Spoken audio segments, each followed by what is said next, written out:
Translate this, my salary is yours, the CEO sneered. The single Dad Janitor's reply shocked her. The 52nd floor of Arden Global Tower had no softness in it. The architects had designed the conference room in the language of dominance, floor-to-ceiling glass on three sides, white recessed lighting that left no shadow, a table of pale limestone that stretched the length of a city bus. Outside, Chicago was being buried.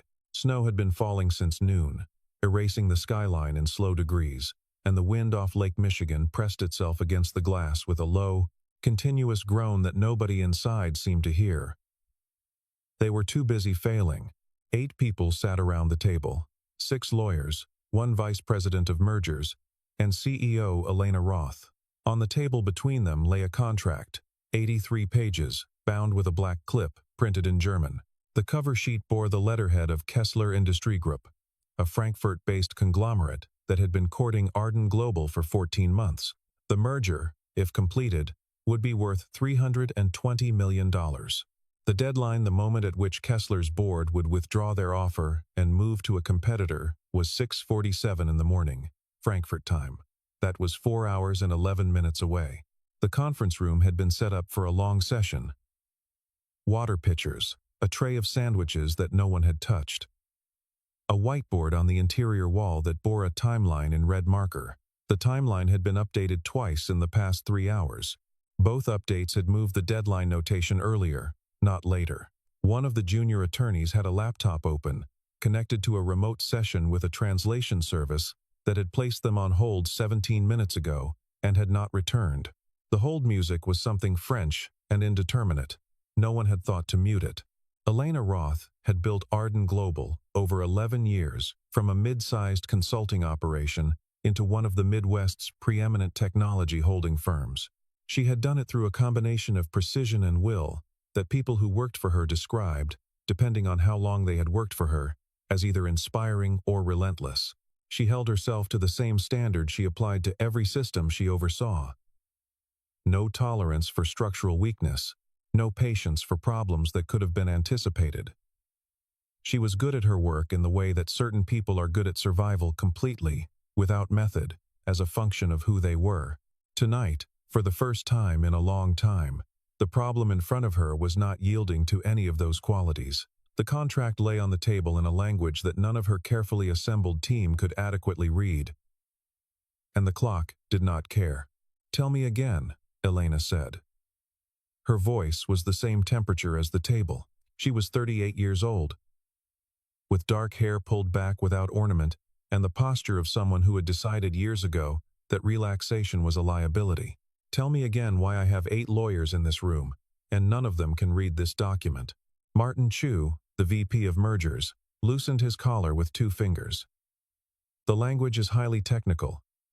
Specialized legal German. The firm we normally use for translation is in Munich," Elena said. "I know where they are. It's 2 in the morning in Munich. What I want to know is what we're doing about it." She looked at each face in turn. Each face looked at the table. She stood, walked to the window, and looked at the snow. For 30 seconds, no one spoke. Then she turned back and said, "Somebody find me an option. Any option. I don't care what it costs." It was Martin who noticed the door first. The maintenance door, at the far end of the hall, just visible through the conference room's interior glass wall. A man in a gray uniform was working there with a mop, moving in the deliberate and unhurried pattern of someone who has learned to be invisible. He was in his mid-40s, with a broad build, gone a little soft at the shoulders. The kind of face that had once been angular and was now just tired. He had stopped mopping. He was reading the contract cover through the glass, or rather, he was reading the words on the cover. His head tilted slightly, the way someone reads something they understand. Martin said, "Slowly, Mr. Bennett." The man looked up. His name badge said Noah. "Do you?" Martin hesitated. "Can you read German?" There was a pause. Noah Bennett leaned the mop handle against the wall and knocked twice on the conference room door before pushing it open. He did not come all the way in. He stood at the threshold, one hand on the doorframe, and said, "I heard you talking." "I wasn't trying to." Sound carries in that hallway. Elena crossed her arms. Mr. Bennett, can you read legal German? Some, he said. The room tried not to laugh and mostly failed. One of the junior attorneys, a young man named Pierce, who wore his confidence like a new suit, put a hand over his mouth. Someone else at the far end cleared their throat in a way that meant the opposite. Elena picked up the contract and walked it to the door. She held it out. There's a clause in here somewhere about a letter of intent from 2019. Our team can't find it. If you can tell me what page it's on, I'll double your Christmas bonus. Noah took the contract. He read the cover page for 4 seconds. He flipped to the index, ran his finger down 3 columns of text, and said, "There's no mention of a 2019 letter of intent in the index. That's either an oversight or a deliberate omission." He looked up. "Which one worries you more?" The room was quiet. Elena said, "What's your full name?" "Noah Bennett." "How much do you make a year, Mr. Bennett?" He named a number. It was not a large number. Elena looked at him for a long moment. Then she said, in a tone that was meant to be overheard, "Translate this document. Flag every risk, and produce a summary in English before 6 o'clock. Do that." She paused, and the pause was theatrical, a performance of generosity for the room. "And I'll give you my annual salary, every cent of it." The number she said next made Pierce's hand stop moving. $2.5 million. Someone at the table made a sound that was not quite a laugh. The tension in the room shifted into something sharper, more uncomfortable. People looked at each other. Noah did not change his expression. He said, "I need that in writing.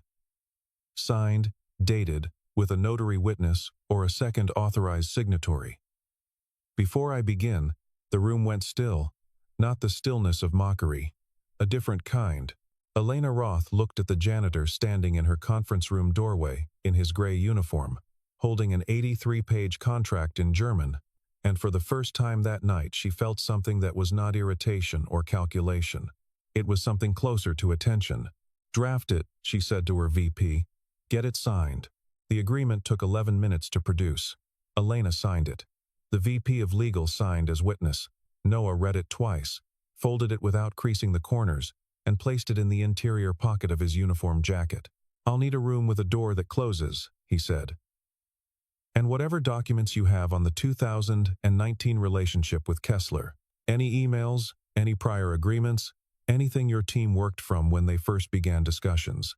Martin was already moving. "I'll be done before 6, Noah said. "I have to leave by 7:30. My son has a cardiology appointment at 8:15, and the bus from his school to the hospital is unreliable in the snow." He said it without self-pity and without emphasis, the way a person states a logistical fact. Elena watched him follow Martin down the hall toward a smaller room on the interior of the floor. No view, fluorescent light. A coffee machine that had been broken since September. She went back to the window and looked at the snow. Noah Bennett had studied German at the University of Wisconsin, where he had arrived on a merit scholarship from a small town outside Green Bay with a suitcase, a library card, and the particular determination of people who understand that they will not get a second run at their first opportunity. He had graduated in 3 years, spent 1 summer working as an interpreter for a Milwaukee law firm that handled German-speaking clients, and applied to Georgetown's comparative law program on the advice of a professor who told him, without sentimentality, that he was too precise for academia and too curious for corporate life in its ordinary form, which meant international law was probably his best option.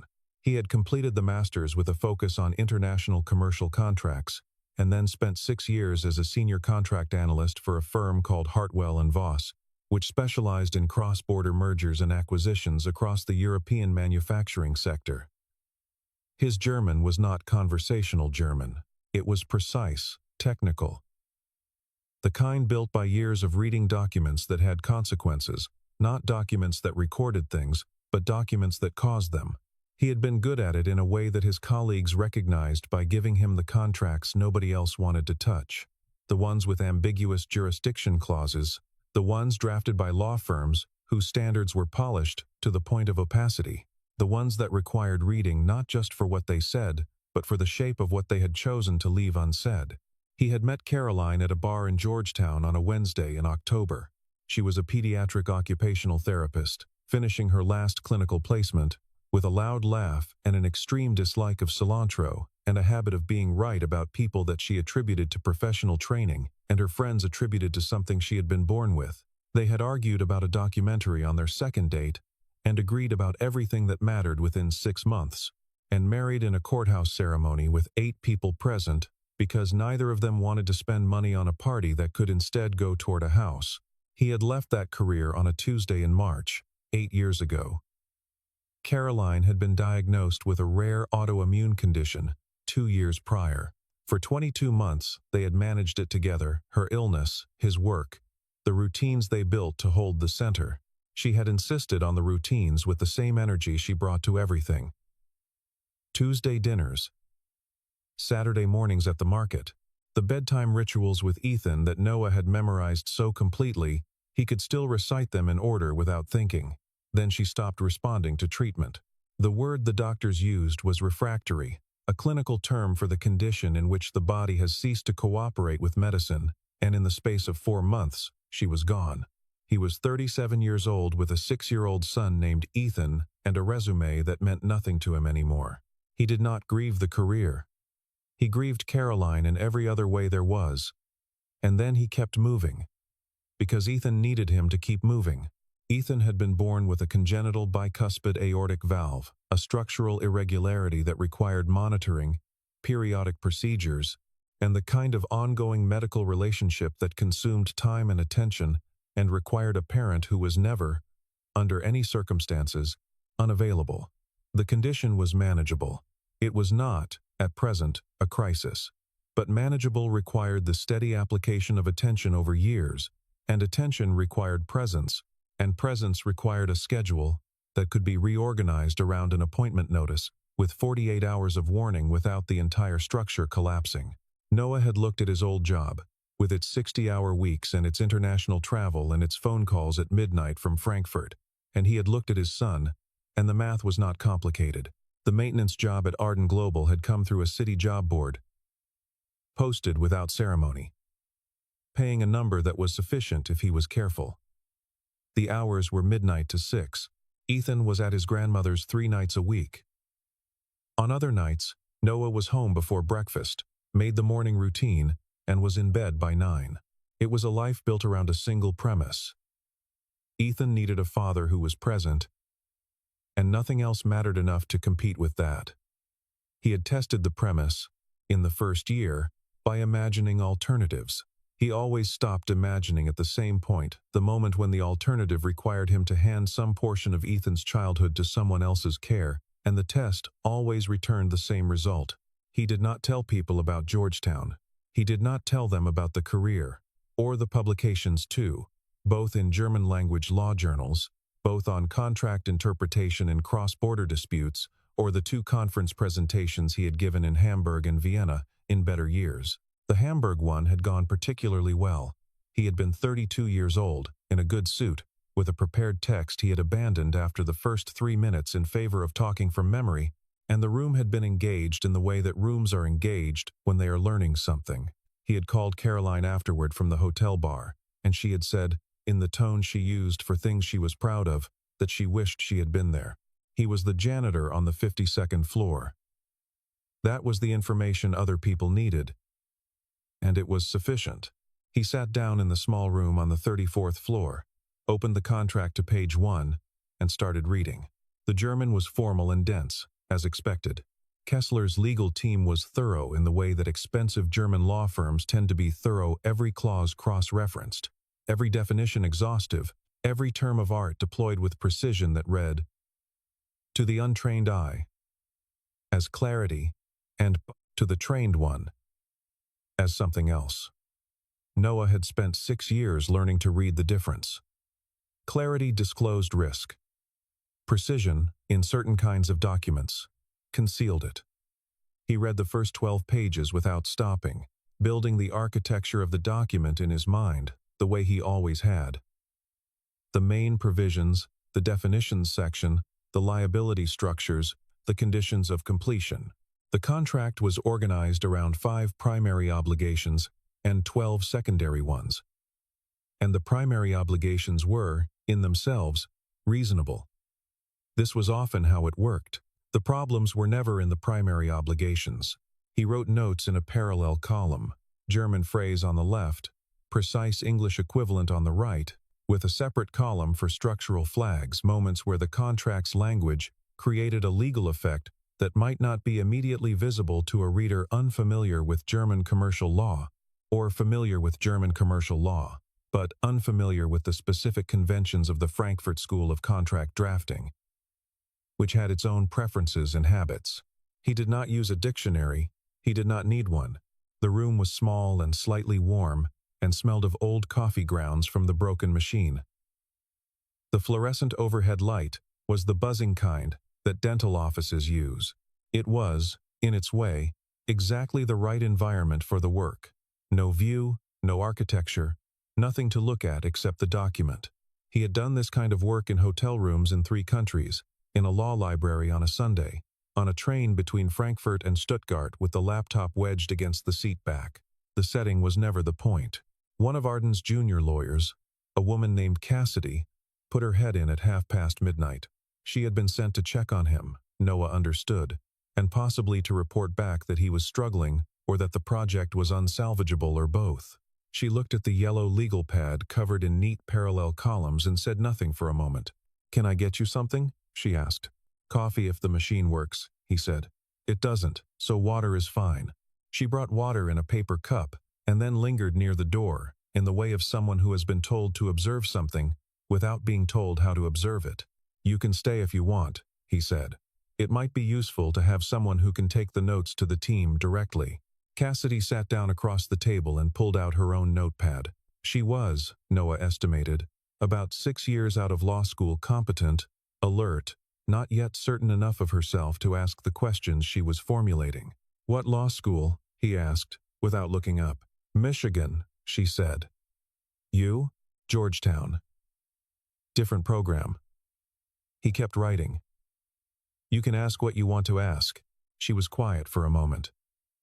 Then, "How long did it take you to get to this level?" He thought about it. "I'm not sure the level is the right way to think about it.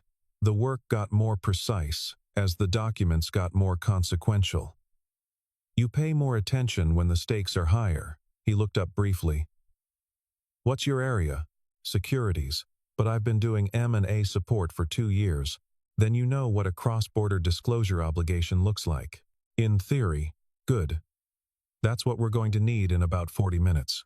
For the next hour, Noah translated aloud, pausing to explain technical terms, occasionally stopping to rephrase something 3 or 4 times, until he was satisfied with the precision of the English equivalent.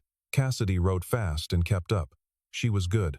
She knew enough to ask clarifying questions at the right moments, and the right moments were specific and narrow, and not always obvious, and to stay quiet the rest of the time, which was the harder skill.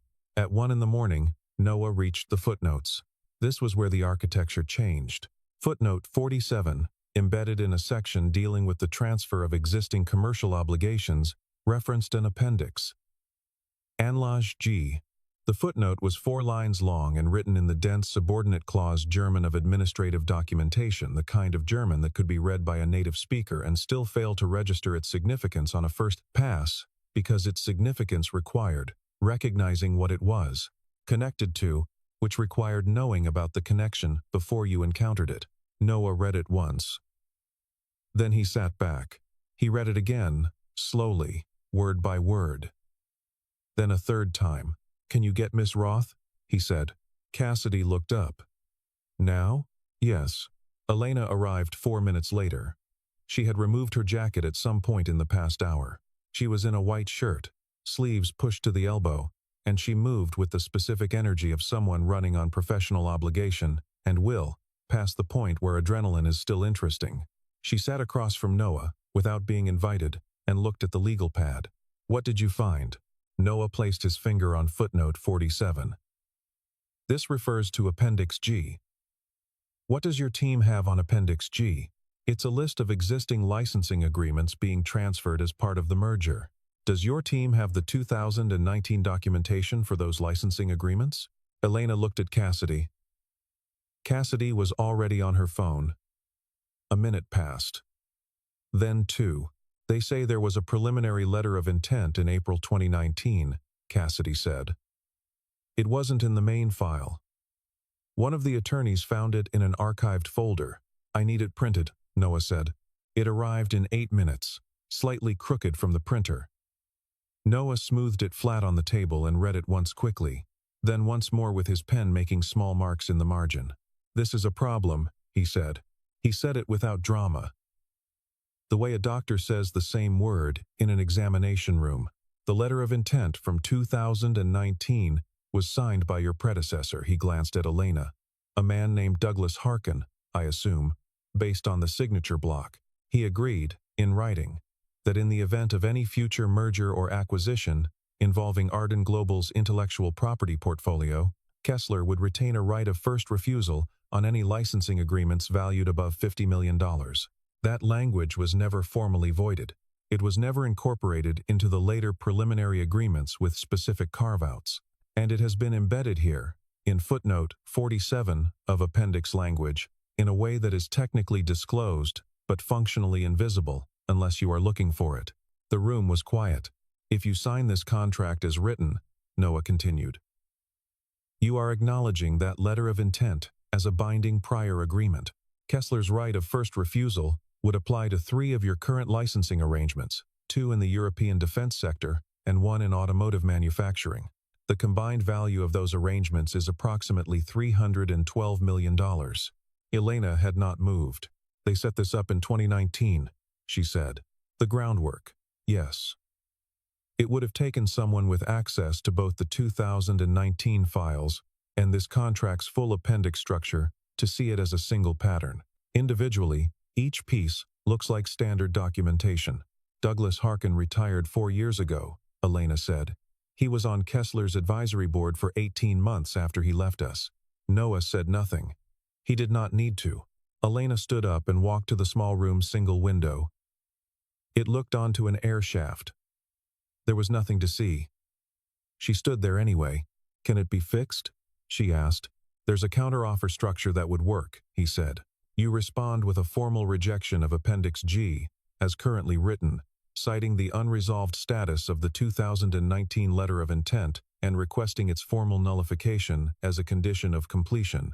Simultaneously, you notify Kessler that you have identified what may constitute a material misrepresentation under both U.S. and EU commercial law, specifically the failure to disclose the right of first refusal in the contract's primary risk disclosure section. That puts them in a position where completing the deal on their original terms creates legal exposure for them. They'll say it was disclosed. In the footnote, technically, yes, but the standard for disclosure in cross-border commercial contracts isn't technical visibility. It's whether a reasonably diligent party would have identified the provision as material. A 4-line footnote in appendix language, referencing a 9-year-old letter of intent that isn't in your current documentation file, is an argument you can make to a regulatory body with some confidence. Elena turned from the window. The tiredness in her face was real now. Not managed. She looked at him directly. I owe you an apology, she said, for earlier, for the room. Don't, he said. We're not done. Let's finish. She sat back down across from him. Cassidy opened a new page. They worked until 4:40 in the morning. Noah translated the remaining sections, flagged 2 additional provisions that carried structural risk, one in the indemnification clause, one in a force majeure definition that had been broadened in a way that could, under the right circumstances, be invoked to delay payment obligations, and then drafted the counteroffer response in German. He wrote it by hand first, on the back pages of the legal pad, then dictated it to Cassidy, who typed while he paced the small room, adjusting clauses, finding the right register. The German he used for the response was formal legal German, the kind Kessler's attorneys would recognize as coming from someone who understood exactly what they had tried to do. It did not accuse, Accusation, in this context, would have been a strategic error. It would have backed Kessler's team into a defensive position and made the negotiation about fault rather than resolution. Instead, the letter identified the provisions in question with surgical precision, noted the undisclosed connection to the 2019 letter of intent in language that made the failure to disclose feel inevitable and verifiable, and proposed a path forward that Kessler could accept while preserving their commercial interest in the merger itself. This was the part of contract work that Noah had always found genuinely interesting, not the identification of problems, which was a matter of attention and knowledge, but the construction of solutions that served both parties' real interests rather than their stated positions. The Kessler deal was good for Arden. The Arden deal was good for Kessler. The buried letter of intent had been an attempt to improve Kessler's position at Arden's expense, but it was not the reason the two companies had been negotiating for 14 months. The underlying logic still held. Elena sat beside him for the last 2 hours. She had stopped monitoring and started participating sometime around 3 in the morning, when Noah had paused to explain a nuance in German contract law regarding the hierarchy of obligations between primary and supplementary agreements, and she had asked a question that showed she had been following more precisely than he had assumed. After that, the conversation changed. She was no longer managing the situation. She was in it. She knew her business entirely. The gaps in her knowledge were specific: the language, the archival documentation, the technical conventions of German commercial law, not the underlying commercial logic. She understood the merger's value, Kessler's strategic position, the leverage points on both sides. When Noah explained that Kessler's right of first refusal would apply to their 3 most profitable licensing arrangements, she did not need the implications spelled out. She had already calculated what that meant. By the time Cassidy sent the response to Kessler's Frankfurt office at 5:14 in the morning, the tone in the small room had changed entirely. It was not warm. Exactly. It was something more serious than warm. It was the particular respect that develops between two people who have worked on something difficult together and done it well, a respect that has nothing to do with position or title or the normal hierarchies of professional life, and everything to do with what each person had actually contributed over the past 4 hours. The response from Frankfurt came at 6:03. Kessler requested a 48-hour extension to review the counteroffer terms. Elena read the message, set her phone face down on the table, and did not move for a moment. "They're going to come back with concessions," she said. "Almost certainly," Noah said. He was capping his pen. The right of first refusal language was the leverage. Without it, the deal structure still works for them. They need this merger more than the negotiating position suggested. The 14 months of courtship was not a performance. "Douglas Harkin is still drawing a pension from us," Elena said. "The advisory board arrangement with Kessler ended 2 years ago, officially. I'll need to have our general counsel look at whether any of this constitutes a breach of fiduciary duty." "That's a separate conversation," Noah said, "and probably a longer one." "Yes." She looked at the table for a moment. "Yes, it is." He stood, gathered his notes, the legal pads, the annotated pages, the structural diagrams he had sketched for his own reference, and put on his uniform jacket. The gray looked wrong in the context of what had just happened, and then it looked entirely right. He had been wearing it all night. It was the right thing to have been wearing. Elena said, "The check will be ready this morning." "No rush," he said. "Whenever it's convenient." "Noah." She said his name for the first time. "Sit down for a moment." He sat. "I want to offer you a position, VP of International Legal Review. Your own team, travel budget, full executive compensation package." She paused, chose her words with care. Benefits that would include comprehensive medical coverage for dependents, the kind that doesn't have caps. He was quiet for a moment. Outside, the city had begun its morning sounds, distant traffic, the particular groan of the building's heating system, cycling into full operation. The murmur of the elevator bank, 2 floors up. "That's generous," he said. "It's appropriate. I can't take it." She had expected negotiation. A counteroffer, at minimum, not refusal. "My son has a cardiology appointment at 8:15, he said. He has had 17 of them. I have been to all 17. I have no intention of missing the 18th. A VP role in an executive team means availability, that I am not able to provide phone calls at midnight, travel with 48 hours notice, the kind of institutional presence that requires a person to be reachable in a way that overrides other commitments. I left that life for a reason I don't regret. The reason is 8 years old and is currently at his grandmother's apartment in Wicker Park, waiting for me to come home. Elena looked at him. "You're choosing a maintenance job," she said. The tone was not condescending. It was genuinely puzzled, the puzzlement of someone encountering a set of values that her usual models do not account for. "I'm choosing my son," he said. "There's a difference, and it's not a small one." The fluorescent light hummed. Somewhere in the building, a door opened and closed. "Then tell me what you will accept," Elena said. He laid it out in the same clear, sequential manner he had used for the contract. First, a consulting arrangement. Project-based. Capped at 12 hours per week. Conducted remotely, wherever possible, with an absolute right to decline any engagement during Ethan's school hours or medical appointments. The rate he named was professional and fair. Second, a comprehensive audit of the maintenance, facilities, and support staff compensation across Arden Global's Chicago operations, conducted by an independent third party of Noah's choosing, with Elena's written commitment to address any findings within 90 days. Third, Elena Roth would personally, not through a representative, not in a memo, speak to each member of the overnight maintenance crew by name, in person, before the end of the following week. Not to apologize as a corporate formality, but to acknowledge, individually, that she had spent years walking past people she had decided were invisible, and that this was a failure she intended to correct. Elena listened to all three conditions without interrupting. "The audit," she said. "You expect me to pay people more. I expect you to pay people what the work is worth. Whether that's more or less than current rates is what the audit is for." Though he paused, "Based on what I know of the current structure, it will almost certainly be more. And the third condition, the conversations." "Yes, that's not a business condition," she said. "No," he agreed. "It isn't." She was quiet for a long moment. "All right," she said.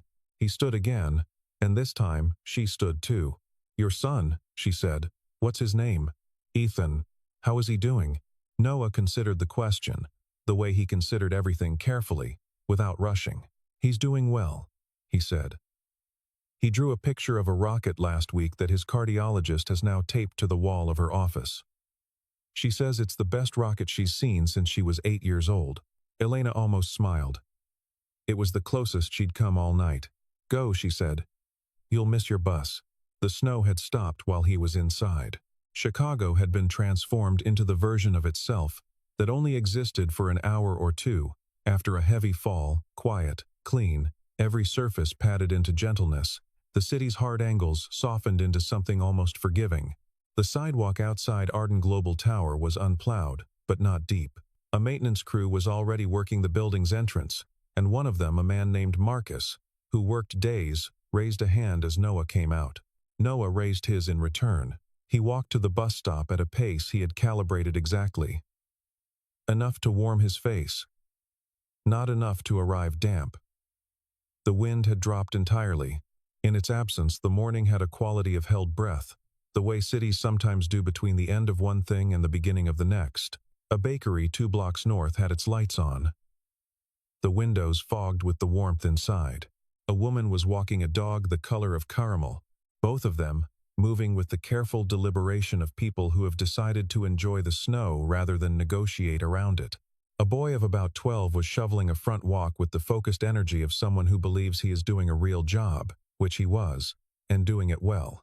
The 7:10 northbound was on time, which in Noah's experience happened roughly 60% of the time and felt, on each occasion, like a small, specific grace.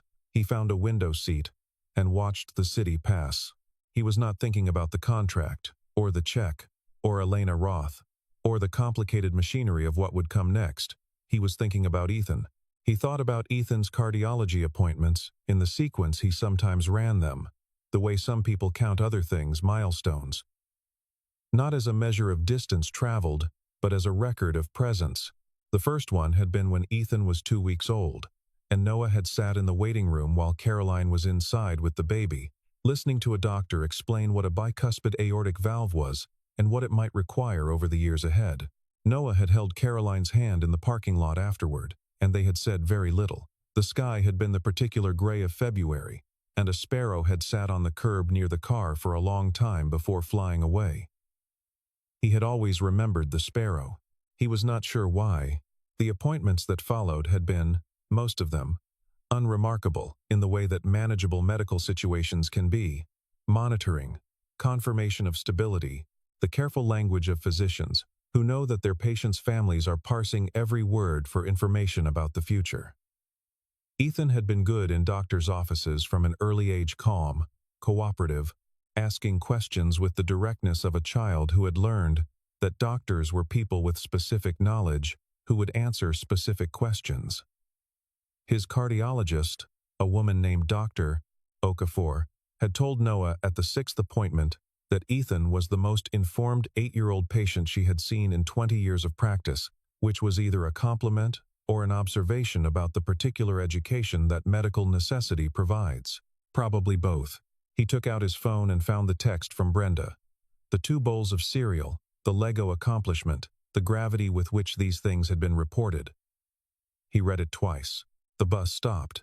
He got off 2 blocks early to walk, as he sometimes did when the morning was bearable and he was not in a hurry. Which he was not. The cold had lost most of its edge. Somewhere on the block ahead of him, someone's window was open, and a radio was playing something orchestral strings, unhurried, the kind of music that occupied space without demanding attention. He walked home. He had started keeping a tally that day. A small notebook, initially Caroline's, she had used it for grocery lists, phone numbers, the small administrative debris of a shared life. After she died, he had found it in the kitchen drawer and turned to the first blank page. He made a mark for each appointment completed. Ethan seen, Ethan stable, Ethan accounted for. The mark he would make today would be number 18. He took out his phone to check the time and found a text from his mother-in-law, Brenda, who had stayed with Ethan overnight. He ate 2 bowls of cereal. He wants to show you something he built with the Legos. He is very serious about it. Noah read it twice and put the phone away. The apartment was on the 4th floor of a building that smelled of old wood and other people's cooking. He took the stairs. When he opened the door, Ethan was in the kitchen with Brenda, still in his pajamas, sitting on the counter with his feet dangling, eating a piece of toast with the careful attention that 8-year-olds bring to foods they genuinely enjoy. Ethan looked up. "Dad, I built the Saturn V. The whole thing? 3rd stage took me until like 10:30. Grandma said I had to stop, but I was almost done." Brenda, a tall woman with patient eyes, who had raised Caroline with great care and was now, without any ceremony or complaint, helping to raise Ethan, raised one eyebrow at Noah in the particular way that communicated "I tried." "Let me see it," Noah said. The Saturn V rocket stood on Ethan's desk, beside the window. Correctly assembled, Noah could see at a glance that the stage separation was right, the command module properly positioned. It was approximately 17 inches tall. "That's good work," Noah said. He meant it entirely. "What did you do at work?" Ethan asked. Noah sat on the edge of the bed. The uniform was still on him. He should shower, change, sleep for 2 hours before the appointment. He looked at his son, the dark eyes, the concentrated face, the toast crumbs on his collar. "I had a meeting," he said. "An important one. Did it go okay?" "It went well. I helped some people figure out a complicated problem." "What kind of problem?" Noah thought about how to say it. "A translation problem," he said. Someone needed something, explained in a different language. And I was the only one there who could explain it. Ethan nodded, satisfied. He was not particularly interested in the details. He had the pragmatic worldview of children who have spent significant time in medical settings. The important information was whether it went okay, and it had. "Come see the rocket," he said. "The fins are really straight this time." "I will," Noah said. "Let me change my clothes." He went to the bathroom, ran the water cold, and stood with his hands on the edge of the sink. He was not certain, for a moment, what was happening in his chest. He had not cried since Caroline's funeral. He had made a decision, sometime in the months after, that grief without function was a luxury he couldn't afford, not with Ethan needing breakfast and appointments and someone to check his homework. But he stood in the bathroom in his gray uniform, with Ethan's voice drifting in from the other room explaining the structural merits of the Saturn V's third stage, and the folded contract document in his jacket pocket, and a number in a bank account that would, for the first time in 8 years, allow him to stop calculating. He stood there for a while. Then he washed his face and changed his shirt. In the top drawer of his dresser, beneath a stack of folded receipts and Ethan's spare inhaler and a button that had come off a coat and never been reattached, was a small notebook, pale green cover, spiral bound, the pages soft with age. On the first page were grocery lists in Caroline's handwriting: milk, the good bread, lemons, yogurt for E, and a phone number for a plumber, and a note that said, "Call Mom before Thursday." On the page after that, in Noah's handwriting, were small vertical marks arranged in groups of 5, 17 of them. He sat on the edge of the bed, opened the notebook, and added one more, 18. He looked at it for a long moment. Then he closed the notebook and put it back where it lived. 2 weeks later, on a Wednesday morning in January, Elena Roth arrived on the building's basement level at 6:15 in the morning. She was alone, no assistant, no prepared remarks, no note card with names. She wore her coat and her regular shoes, and she carried nothing. Martin had offered the note card. She had declined. The names were in her head, where they needed to be, because she had put them there intentionally the night before, at her desk, writing them by hand on a piece of paper, and reading them back several times, until they were no longer data but people, the way you have to learn people through repetition. Through the deliberate investment of attention, the overnight maintenance crew worked the building's lower floors between midnight and 6. There were 7 of them. Their names were Darnell, Yolanda, Marcus, Petra, Kevin, Singh, and Ruth. Elena had researched each of them in the way she researched anything she considered important, thoroughly, without intermediary. Darnell had worked nights for 6 years and was studying for an electrician's license on alternate weekends. Yolanda had a son in high school who played basketball. Petra, the oldest, had been with the building since it opened in 2009. Kevin was 24 and had been there 8 months. Singh had a degree in accounting from a university in Punjab that was not recognized by Illinois licensing boards. Ruth's daughter was finishing nursing school. She talked to each of them. She did not give a speech. She introduced herself, her name, what she did, which most of them already knew from her photograph in the lobby, and then she asked what each person's workload actually felt like in practice, what was broken that had never been fixed, what requests they had submitted that had never received a response. She listened without redirecting, without the performed patience of someone waiting for the person in front of them to finish so they can begin solving. Petra, who was 61 years old and had worked in the building since it opened, told her about the elevator bank on the 23rd floor that required specific handling to operate safely, and which had been reported 4 times in writing over 18 months without response. She described the handling procedure matter-of-factly. You had to hold the door sensor manually while pressing the floor button, or the car would stall between levels. Everyone who worked nights knew this. Nobody who worked days did. Elena wrote it down. Singh told her about the supply closet on the 41st floor that had been locked since November and whose key was with a facilities manager who had been on leave, which meant the overnight crew had been carrying supplies from the 36th floor every night for 6 weeks. He told her this without complaint, in the tone of someone reporting a fact. The absence of complaint was, Elena recognized, not the absence of something worth complaining about. It was the reasonable behavior of someone who has learned that complaints from certain quarters do not tend to produce results. She wrote that down too. She stayed for an hour and a half. When she left, she took the service elevator to the lobby.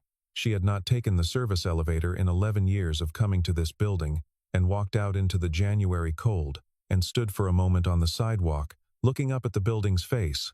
The morning was clear. The sky, the pale blue of winter at 7 a.m. 52 floors. All those lit windows, all that commerce and ambition, and carefully organized importance, and the whole structure held together by people whose names she had not learned in over a decade of walking past them. She had not made a policy of invisibility. She had simply not made a policy of the alternative. And in the absence of a deliberate choice, the default had taken over. Which was how most failures of that kind worked. They were not acts of malice. They were acts of omission so habitual they had stopped feeling like acts at all. She walked to her car and sat in it for a moment before starting the engine. Then she took out her phone and called the facilities manager about the elevator. Noah's first consulting engagement for Arden Global was a contract review for a potential partnership with a Swiss precision engineering firm.